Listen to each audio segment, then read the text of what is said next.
Robert Johnson sat at the edge of his desk, a glass of aged scotch resting in his hand, the amber liquid swirling as he stared out of the floor-to-ceiling windows. His penthouse in downtown Manhattan towered over the city, a jagged silhouette of glass and steel against the night sky. The city lights below flickered like a million tiny stars, but to him, they were nothing more than distant, meaningless dots. He had everything except what he really wanted. The weight of his wealth had always felt more like a burden than a blessing. His empire, spanning real estate, technology, and investments, was a towering monument to his success. But behind the marble counters and the polished brass, there was a hollow space in his chest. No matter how many zeros appeared in his bank account, he couldn't shake the feeling that something was missing. He looked at his watch. 11:42 p.m. Another late night.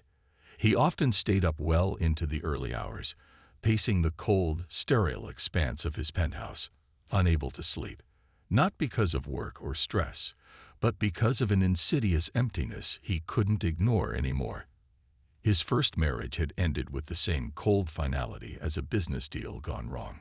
Sarah, his ex-wife, had wanted a family, but Robert had always told her, "I don't have time for that." She had wanted love, but Robert had believed that love was just a distraction, a romantic notion that couldn't be quantified or managed. He'd been too focused on his empire, too consumed by his work. Then there was the second marriage, Rebecca. She had been younger, more beautiful, and more patient than Sarah. She'd understood Robert's workaholism at first, but as the years wore on, Rebecca grew disillusioned, and Robert, ever the pragmatist, found that his own feelings had grown cold. She left him with a single text, "I'm done. Don't try to find me." He sighed, rubbing his temples. He couldn't even remember the last time he truly felt something for anyone. Love, desire, even anger. It was like a switch had been flipped inside him years ago, and the emotional landscape of his life had become a barren desert. His relationships had been business transactions, nothing more, nothing less. "I need something more," Robert thought. But what? The sound of a door creaking open broke his reverie. Thomas Smith, his lawyer and longtime confidant, entered without knocking, his figure framed by the dim glow of the hallway light. He had been with Robert through every contract, every merger, every failed negotiation, but tonight he was different. His usually stiff, polished appearance was offset by a weariness Robert hadn't noticed before. "Late night?" Thomas asked, though it wasn't really a question. Robert didn't look away from the window. "The city never sleeps," he said with a tight smile, but there was no humor behind it. "I'm thinking about doing something new." Thomas raised an eyebrow. "New? Like another multi-million-dollar project, or are we talking about a change of pace here?" Robert finally turned to face him, his eyes cold and unreadable. "A legacy." Thomas blinked, momentarily confused. "A legacy?"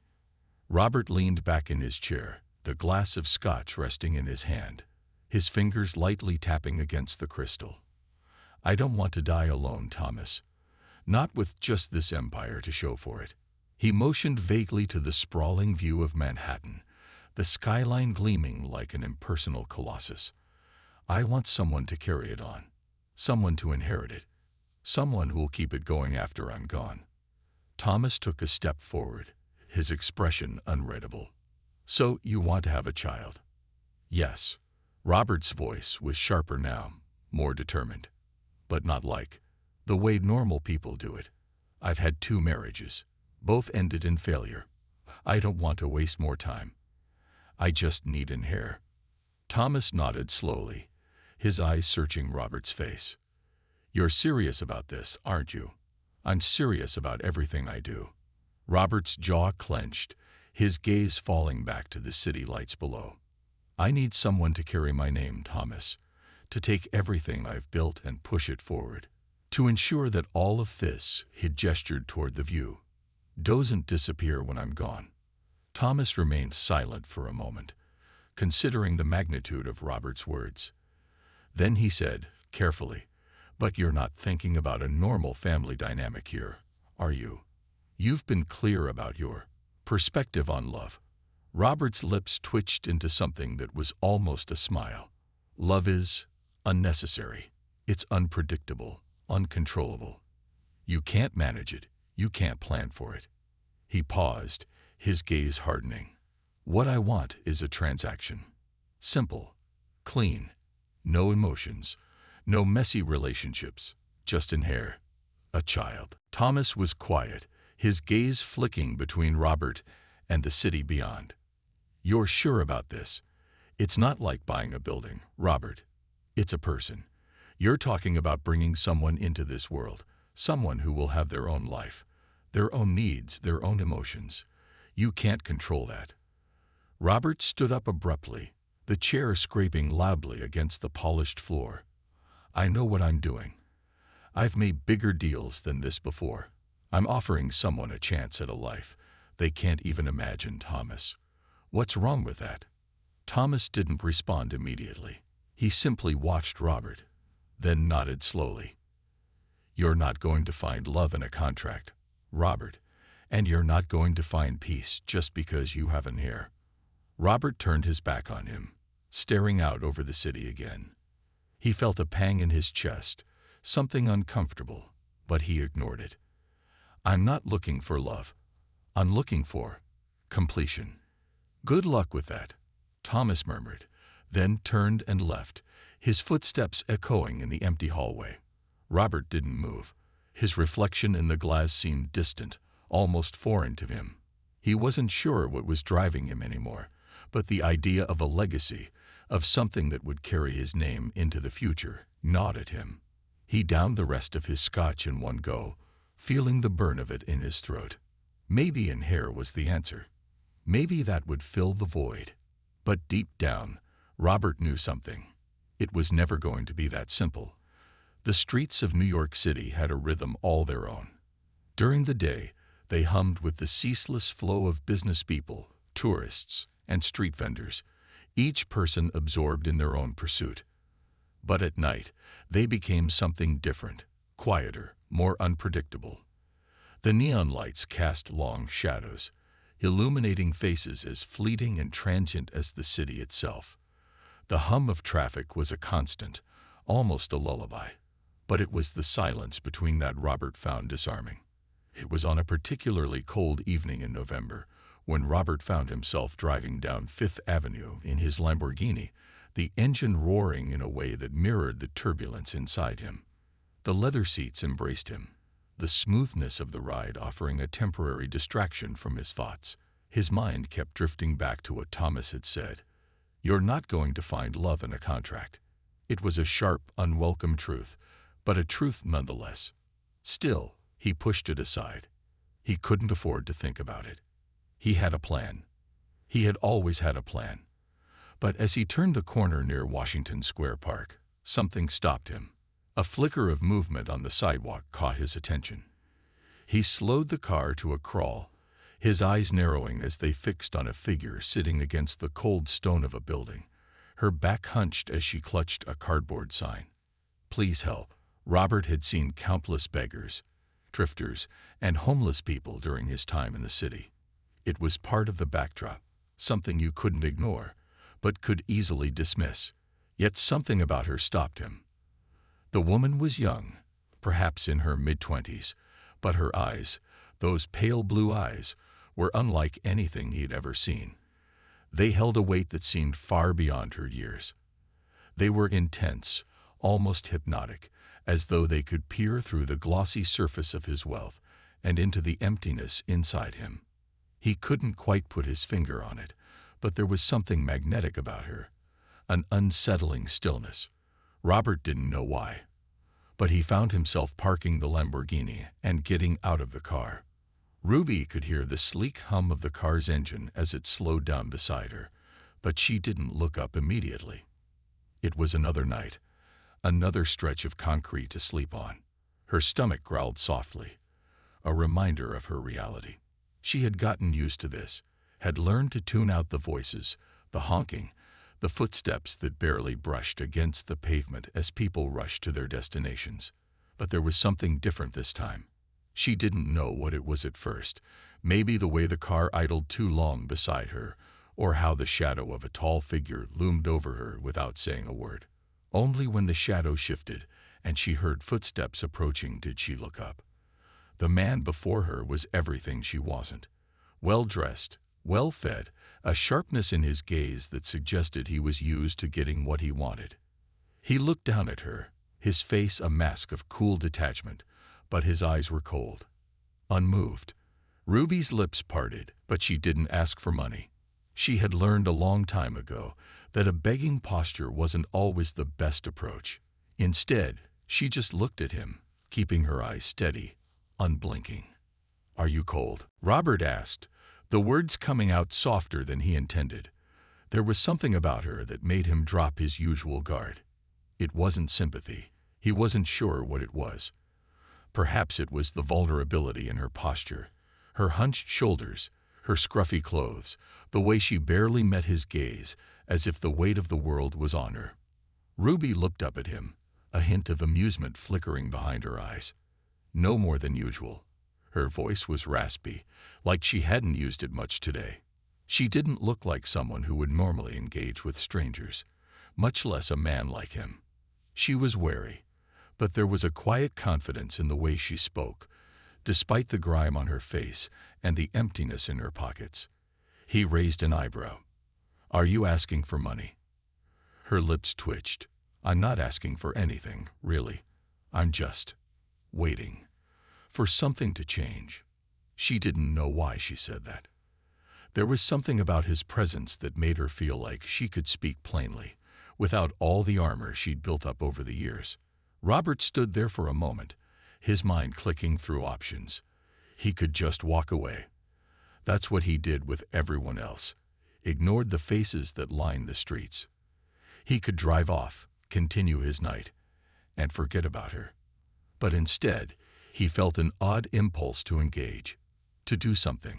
Waiting for what?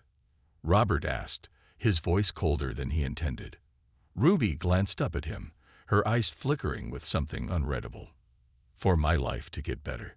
For someone to notice. To give me a shot at something different." Robert's gaze hardened, a subtle shift happening in his mind.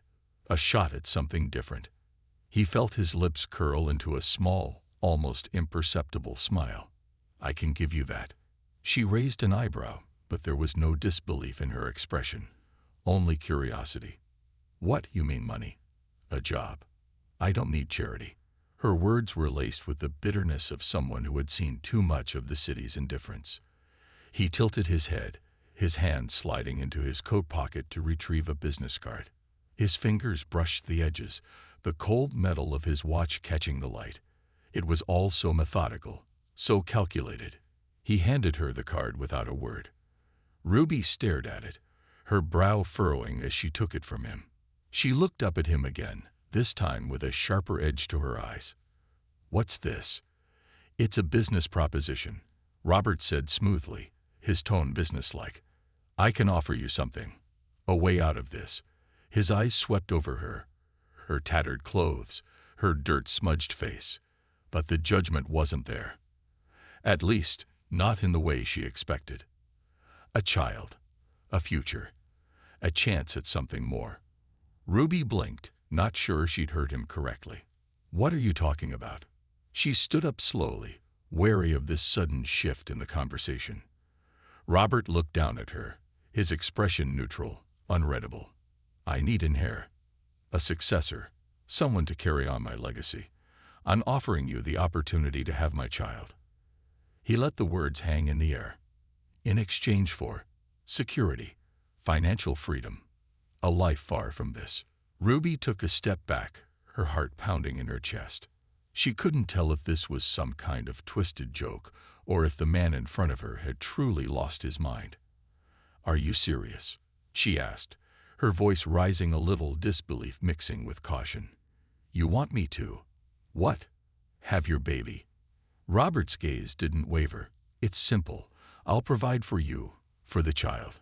You'll live in comfort, All you have to do is bear my child. No strings attached.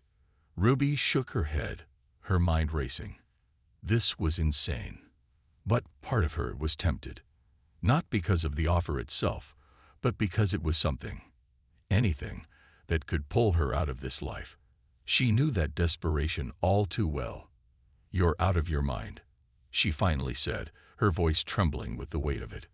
Robert's eyes softened just a fraction. "Think about it. You'll never have to struggle again. You'll be free." Ruby stared at him for a long moment. She didn't say anything, but the wheels in her mind were turning. Maybe it was crazy. Maybe it was something she should never entertain. But just for a second, the idea of escape, of safety, was more real than anything else. Ruby sat in the sterile, pristine office of Robert Johnson's lawyer, her hands trembling slightly as she smoothed the fabric of her worn jacket. The chairs around her were sleek and modern, the kind she'd seen in magazines but never sat in. The glass walls reflected her disheveled image back at her, hair tangled from a night on the streets, clothes faded and ill-fitting, eyes still holding the weariness of too many years of survival. Across the room, Thomas Smith, Robert's lawyer, sat behind a polished mahogany desk, his fingers steepling as he studied her. His face was set in that neutral, almost bored expression she had come to associate with people in power, people who had seen it all and didn't expect anything from her. Robert sat beside him, his presence as imposing as ever. He hadn't said much since they arrived, and Ruby was almost thankful for it. His quiet, cold demeanor made her feel like a specimen under a microscope. She couldn't shake the unease that had settled in her chest when she stepped into the building. "Let's get to the point," Robert said, his voice low and smooth.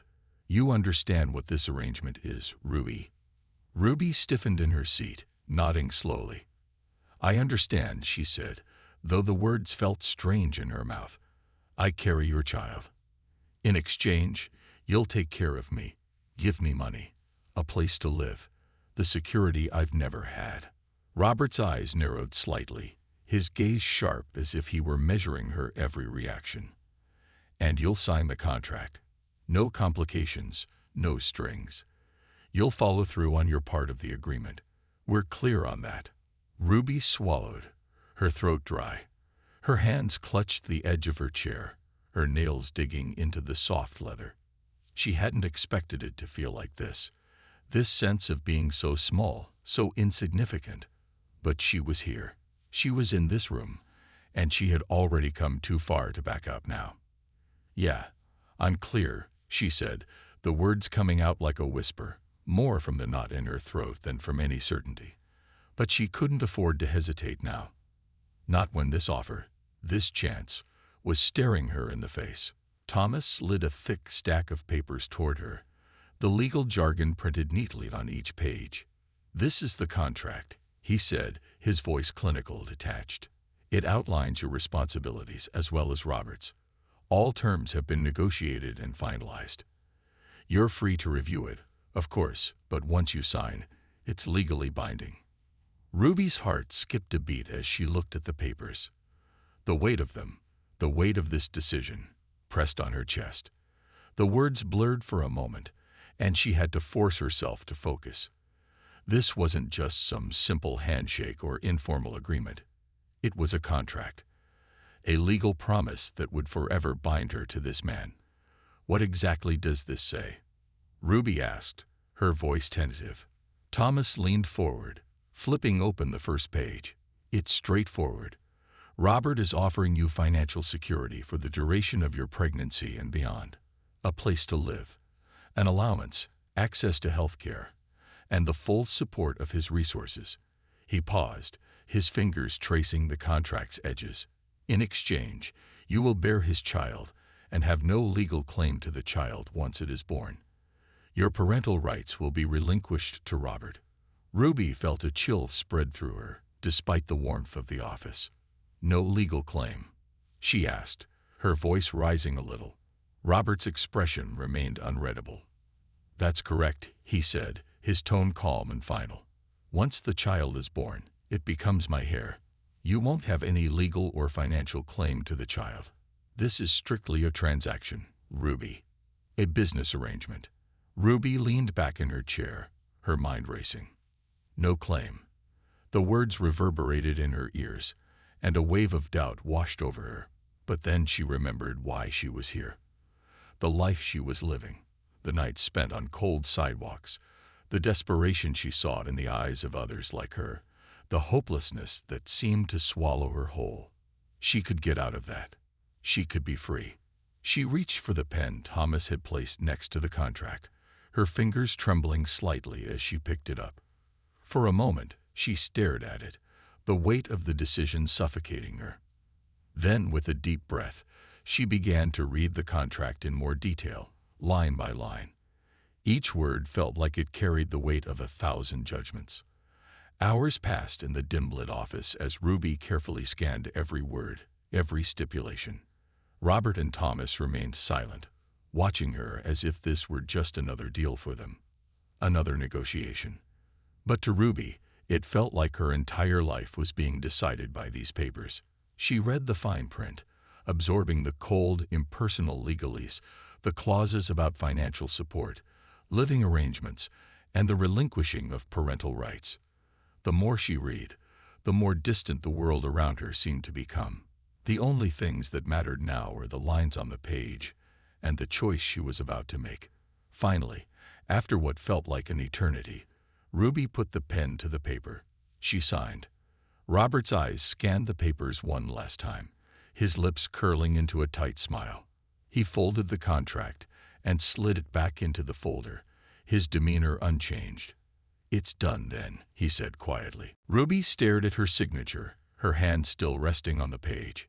It was almost as if she couldn't feel her fingers anymore. She had agreed. She had signed her name, binding herself to this man's plan. Her voice was shaky when she spoke, but she forced herself to look up at Robert. "When do I move in?" Robert didn't answer immediately. Instead, he glanced at Thomas, who nodded and reached for the phone. "You can move in tomorrow.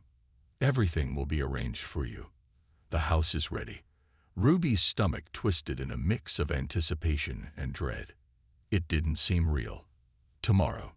She was leaving the street, leaving her old life behind. "Is there anything else?" Robert asked, his gaze cool but now tinged with something else. Something that felt a little like recognition. He had made a deal, yes, but it was clear there was more going on behind his eyes, more than he had let on. Ruby shook her head. She wanted to leave now. She wanted to retreat from this moment and process what she'd just agreed to, but she couldn't afford to waste time. She had already made the decision. "No," she said quietly. "I think that's it." Robert stood, his tall frame casting a shadow over the table.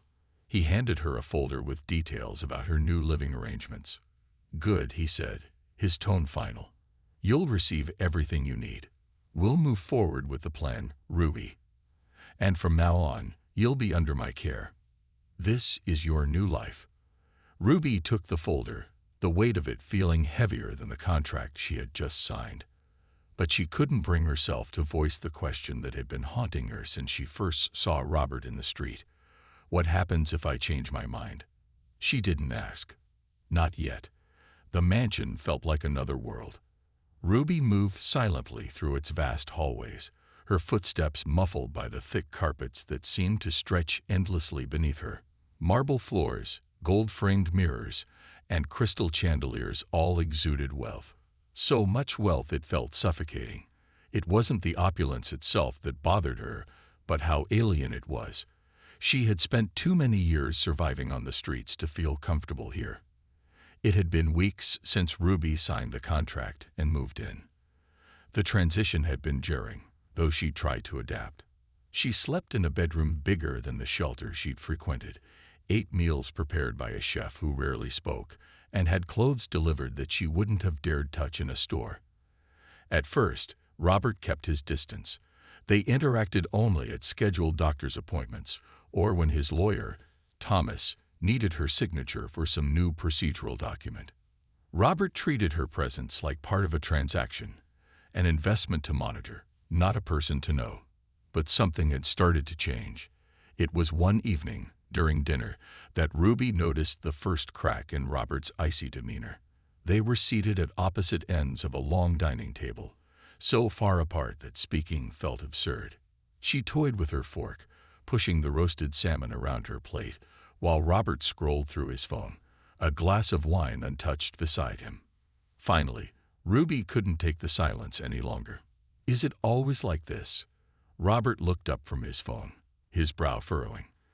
"Like what?" She gestured vaguely to the empty seats, the gleaming table that could accommodate 20 people but only hosted the two of them. Quiet. Empty.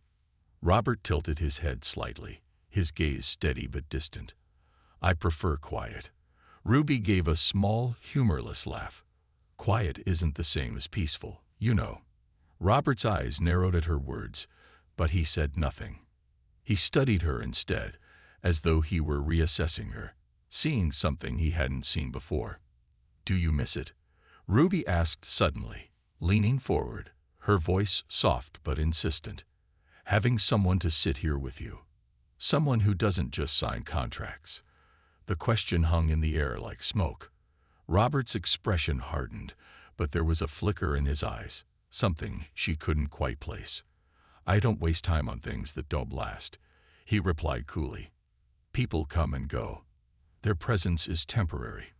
Ruby shook her head, looking down at her plate. "That's a sad way to live, Robert." His jaw tightened. "It's a practical way to live." Ruby didn't argue, but she held his gaze for a beat longer before returning to her meal. She didn't expect anything more from him. For all his wealth and power, Robert Johnson was a man built from walls, high, impenetrable walls. But for the first time, she thought she saw a crack in the facade, no matter how small. The days blended together, but with each one, Ruby began to notice more subtle changes. She had started to take walks in the garden, enjoying the crisp air and the feel of earth beneath her feet, something real amid the artificial perfection of the mansion. At first, she went alone, but then Robert began to appear, unannounced, lingering at a distance like he wasn't sure if he belonged there. One afternoon, as Ruby sat on a stone bench admiring the roses, Robert approached. His presence was quiet, but she knew he was there before he spoke. "You seem to enjoy the garden." Ruby glanced up at him, shielding her eyes from the sun. "It's the only place here that feels alive." Robert paused, his hands in his pockets as he looked out over the perfectly manicured hedges. "Everything here is alive. A house, the garden, it's all maintained." "That's not the same as alive, Robert." She gestured to the roses. "These grow, change, die. Everything in this house just exists." He didn't answer immediately. When he finally spoke, his voice was quieter than usual. "I had this place designed to last forever, to be perfect. And yet, it still feels empty." Robert turned to look at her, his gaze lingering on her face longer than he intended. "Why does that bother you so much?" Ruby shrugged, her voice calm but unwavering.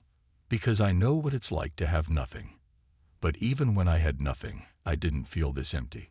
Her words hit something inside him, though he didn't let it show. Instead, he sat beside her, carefully keeping a distance. It was strange, being here with her, this woman who had once been a stranger on the street, yet now somehow seemed to understand him in ways no one else had.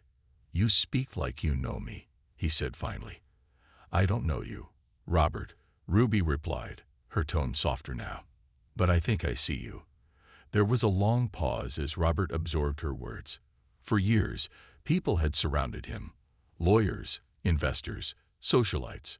But no one had ever spoken to him this way. No one had ever dared. "I built this life because I wanted control," he admitted finally, surprising even himself with the confession. Control over everything. The chaos, the loss, all of it. Ruby's gaze softened, and for a moment, she forgot about the contract, the mansion, and the unspoken weight of their arrangement. "You can't control everything, Robert. You know that, don't you?" He didn't reply, but the flicker in his eyes was enough. For the first time, Robert Johnson looked less like the untouchable businessman and more like a man who was beginning to question the walls he'd built. That evening, Ruby sat in her room, staring at the ceiling as the events of the day replayed in her mind. Something was shifting between them, an unspoken connection that neither of them seemed ready to acknowledge. She didn't trust it, not yet.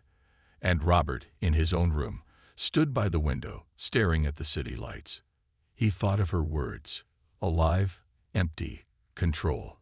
They rattled around inside his head, disrupting the careful order of his thoughts.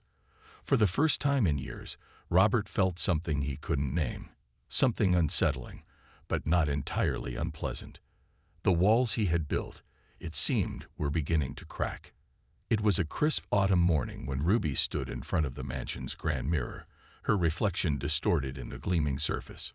She wasn't used to seeing herself like this, dressed in tailored clothes, her hair styled neatly, her skin no longer the pallid shade of someone who had lived on the streets. But despite the pampered existence she now led, something inside her still felt raw, unsettled. There was a tug in her chest, a constant reminder that she hadn't chosen this life. She'd been placed here, in this gilded cage, by her own decisions. But those decisions had been born of desperation, not hope. It had been 6 months since she moved in with Robert, 6 months since she signed the contract. And now, as her pregnancy advanced, the physical reminders of their arrangement were no longer something she could ignore. She could feel the life inside her, the tiny, fluttering heartbeat that belonged to them both, her child. But the deeper Ruby delved into her own feelings about the baby, the more conflicted she became. She had agreed to this arrangement to escape the streets, to escape the void of homelessness that had almost swallowed her. But now, with each passing day, she found herself drawn to the child growing inside her, wondering if love could bloom in the strangest of places, under the most unfeeling of circumstances. "Ruby," Robert's voice broke into her thoughts as he entered the room without knocking. It was a small thing, but it made her pause. He rarely came in without a purpose. She turned to face him, her posture instinctively stiffening as she wiped her palms on her dress. He was dressed in his usual impeccable suit, the lines sharp, the expression unreadable. But there was something else in his eyes today, something unfamiliar. He took a few steps closer, his gaze flicking to her abdomen before returning to her face. "How are you feeling?" Ruby exhaled, a small laugh escaping her lips. "You don't usually ask how I'm feeling." Robert didn't flinch at her sarcastic tone, but his lips curled upward, almost imperceptibly. "I'm not here to argue. Just asking." Ruby hesitated before answering. "I'm fine. It's a lot, though. The baby and everything else. I don't know what I was expecting, but I think I thought it would feel different." He crossed his arms, leaning slightly against the doorframe. "Different how?" Ruby took a step toward the window, watching the city skyline stretch out before her. "I thought I'd be more grateful, I guess. Grateful for all of this." She gestured vaguely to the luxurious surroundings. "But instead, I feel like a stranger in my own life. Like I'm waiting for something to happen. Waiting for this all to make sense. But it doesn't." Robert was quiet for a long time. She could feel his eyes on her, the weight of his silence pressing against her back. And then, when he finally spoke, his voice was softer than usual, tinged with something she couldn't quite identify. "You're not the only one who feels like a stranger here," he said. "I didn't expect any of this either." Ruby turned to face him, her brow furrowed. "What do you mean?" Robert looked away, his gaze flicking toward the ground. This arrangement was supposed to be about control, about keeping things ordered, predictable. But it hasn't been. I can't explain why. But I'm not the same man I was 6 months ago. He paused, and when he spoke again, his words were tinged with a rare vulnerability. "I didn't expect to care. And now, I'm not so sure I want to keep things the way they are." Ruby's pulse quickened at the sudden shift in his demeanor. There it was again, that feeling of something shifting beneath the surface, something that had been growing between them. She couldn't deny that she, too, had felt it. The slow burn of change, the cracks in the emotional armor both of them had so carefully built. "You care about what, Robert?" she asked, her voice barely above a whisper. He didn't respond immediately, as if the words were caught in his throat. Finally, he stepped forward, closing the gap between them, his gaze unwavering. "About you. About the baby. About the mess we've gotten ourselves into." A heavy silence settled between them, and Ruby could almost hear the thudding of her own heartbeat in her ears. She wasn't sure what to say. She had been preparing herself for this moment, for the moment when Robert might show some weakness, some crack in his icy persona, but she hadn't expected it to come so abruptly, so raw. "You're not a mess," Ruby said finally, her voice gentle. "You're just human." That word, human, hung in the air like a spell, and for the first time in a long time, Robert allowed himself to feel something he had buried for years. The walls he had built around himself began to crumble, piece by piece, leaving a man who was more than just a businessman, more than just a billionaire trying to control everything. He was, like Ruby, a person capable of feeling, of connection, of change. He looked at her, truly looked at her, for the first time since they'd met. "I don't know what to do with this," he said quietly, his voice rough. "Neither do I," Ruby replied, a small smile curving the edges of her lips. "But I think we're both learning." Later that evening, after Robert had retreated to his study, Ruby found herself alone in the garden again, her thoughts still tangled. She sat on the stone bench where they'd talked before, staring at the night sky. The stars were barely visible through the thick haze of city lights, but she still searched for them, searching for something to make sense of the chaos of her life. "Ruby." She turned at the sound of Robert's voice. He was standing in the garden's entryway, the cool moonlight casting long shadows on his face. He looked different, less controlled, more vulnerable. "I thought I'd find you out here," he said, his tone hesitant. "I wanted to apologize for everything, how I've acted, how cold I've been. I thought I could keep things separate, but it's clear now that I can't." Ruby stood slowly, her hand resting on her stomach, her heart pounding in her chest. She had never heard Robert speak like this, and something deep inside her shifted at his words. She didn't need him to apologize, but it was a step, a small but significant one. "You don't have to apologize," she said, her voice softer than she intended. "I understand. But we can't just ignore what's happening between us anymore, Robert. Not if we want things to work." He nodded slowly, his gaze meeting hers. "I don't know what working looks like," he said quietly. "But I want to find out. With you." For the first time since they had met, Ruby felt something shift, something deeper than obligation or contract. It was a subtle change, an unspoken understanding that what had started as a business deal was slowly evolving into something more. They were both in uncharted territory, and neither of them knew where this would go. But for the first time, they were willing to find out together. And in that moment, Ruby allowed herself to believe that maybe, just maybe, there was hope for both of them after all. The weeks following Robert's unexpected admission were a blur of changes. Ruby had grown accustomed to the rhythms of her new life. Her days spent in the garden, in her room, or in the small library that Robert had suggested she explore. She found comfort in the quiet spaces, though something deeper still gnawed at her. Her pregnancy had advanced to a point where every movement, every stretch of her belly, reminded her of the life growing inside her, of the consequences of her decision. But it was also more than that now. She could feel an emotional attachment growing as well. The baby was no longer a contract obligation. It was a real baby.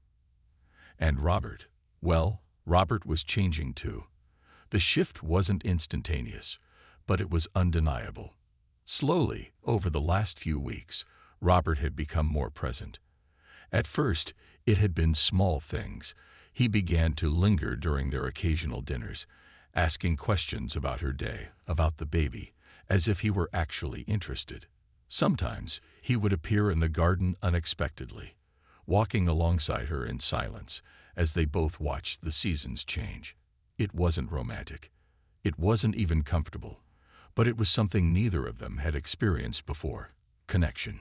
Yet it was clear that while Robert's emotional walls were crumbling, his ability to truly open up was still stunted. Ruby, though wary, was beginning to hope, something she hadn't allowed herself to do in a long time. But she knew the truth. No one was immune to their pasts, to the stories they carried with them. And Robert's story was one of control, of power, of avoiding anything that could make him vulnerable.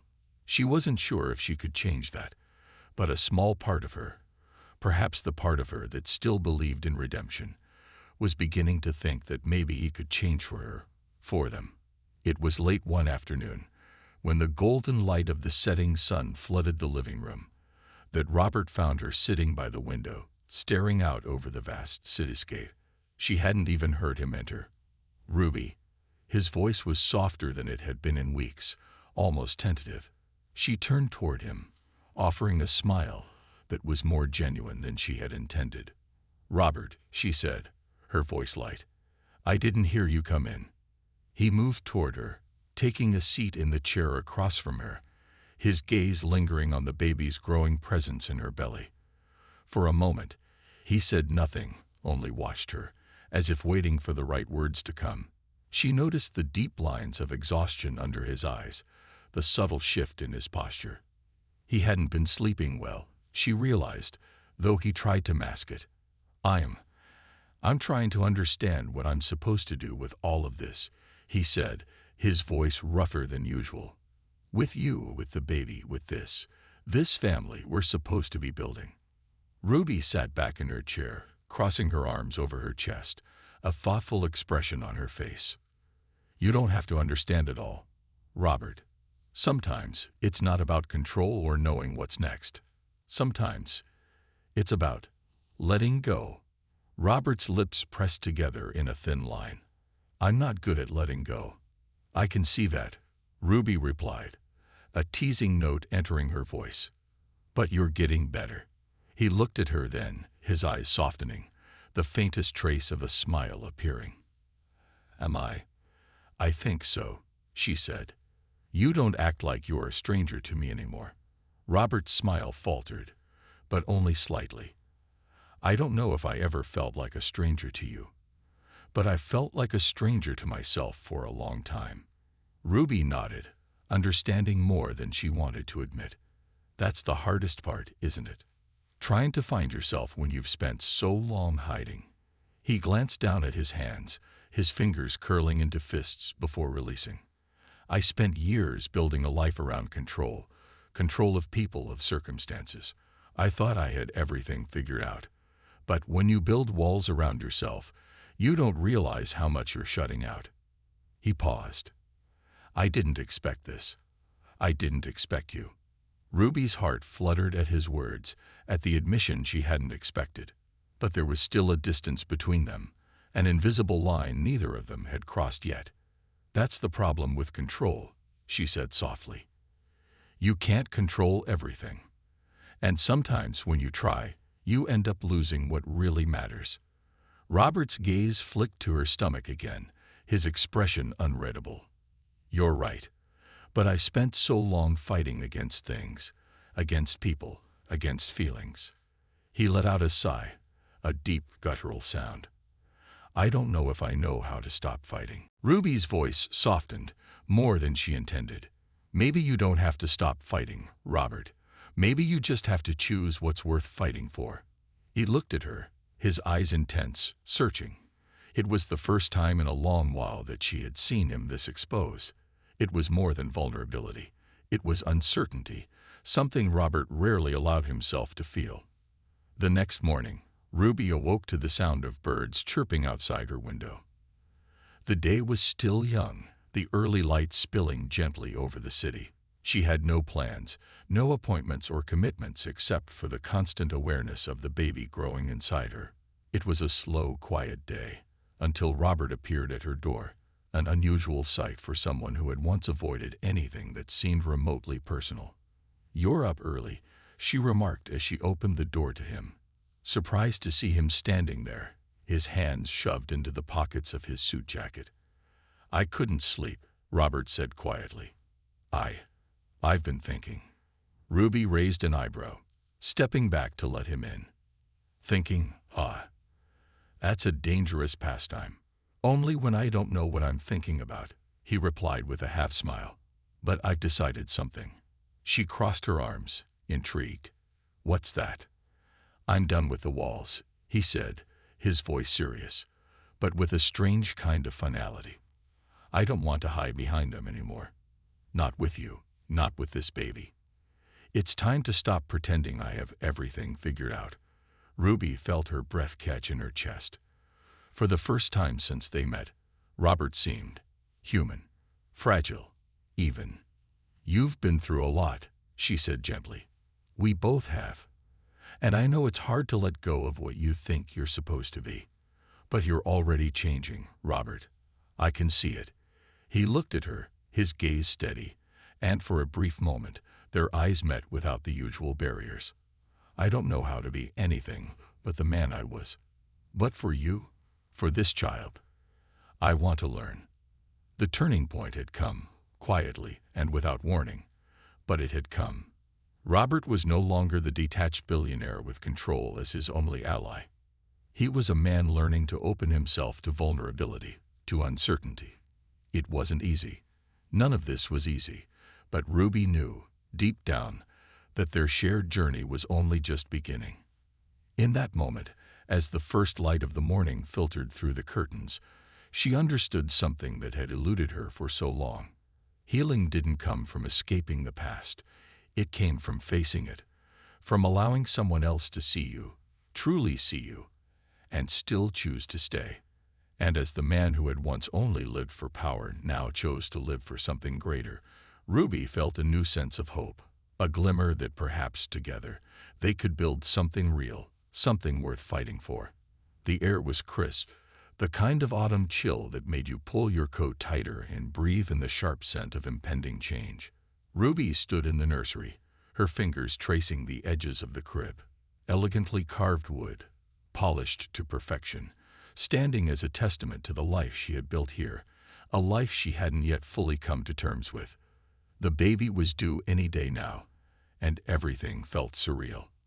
Her body had changed, her heart had changed, and the entire world around her had shifted, the world Robert had built for her, the world they had created together in this strange dance between obligation and connection.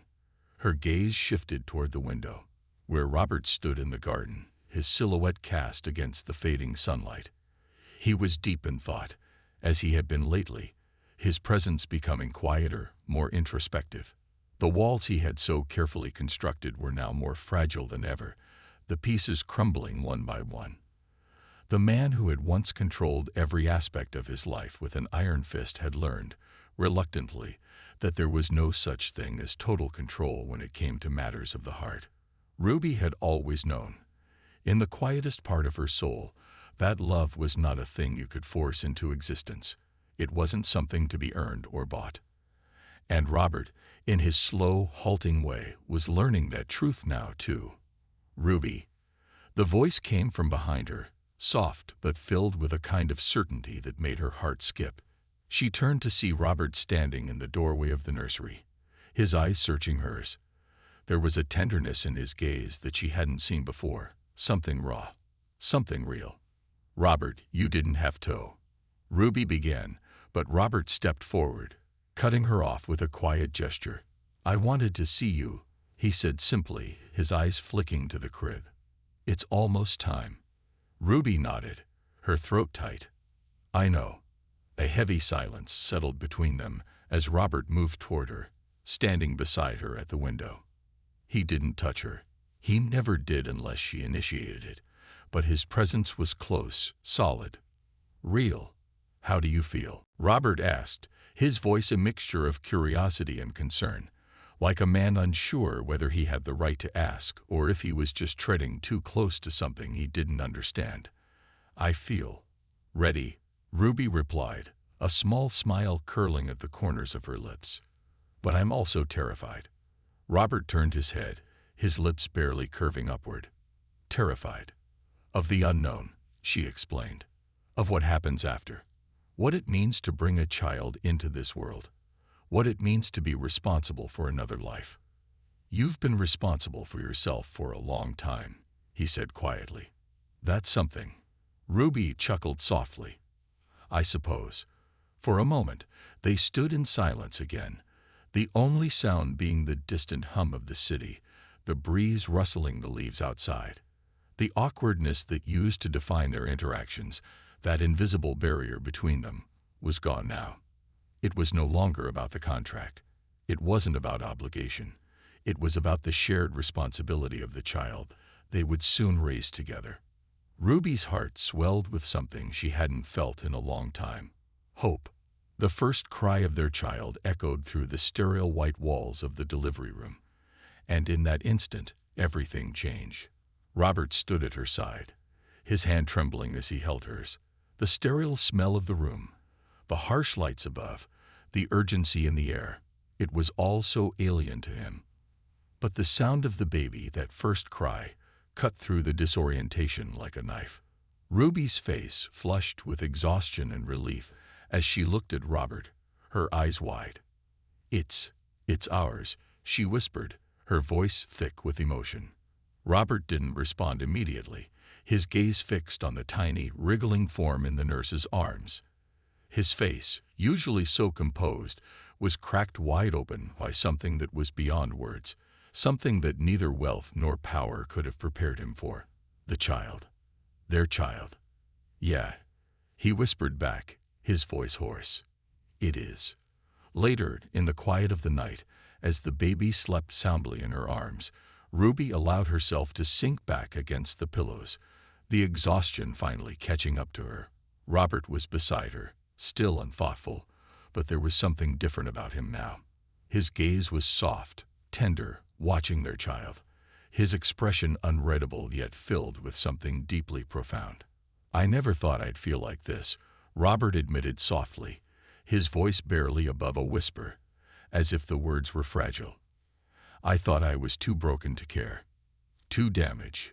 Ruby turned her head slightly to look at him, her hand resting on their baby's small chest.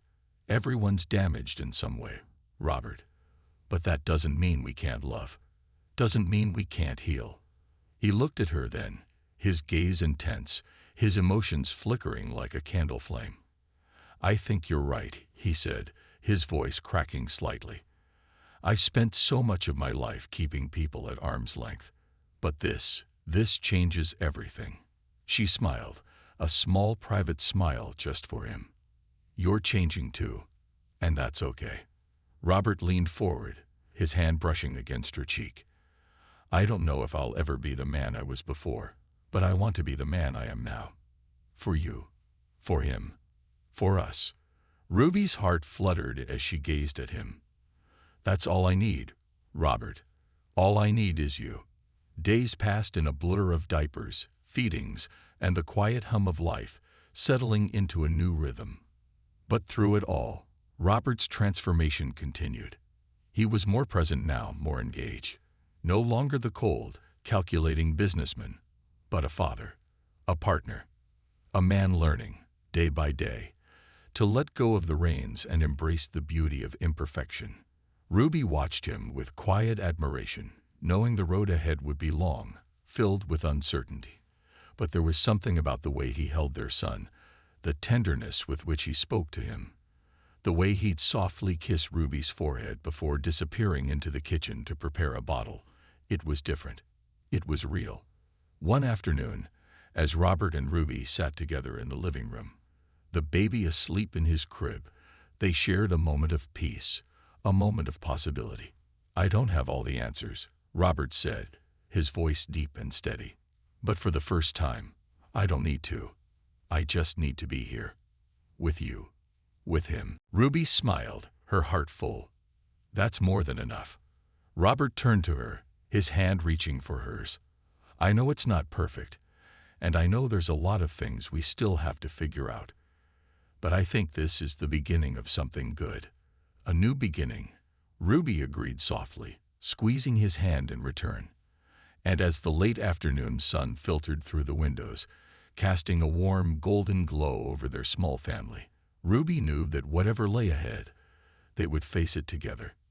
Not as strangers bound by a contract, not as two broken people merely surviving, but as a family bound by love, by growth, and by the realization that sometimes the most unexpected paths led to the most beautiful destinations.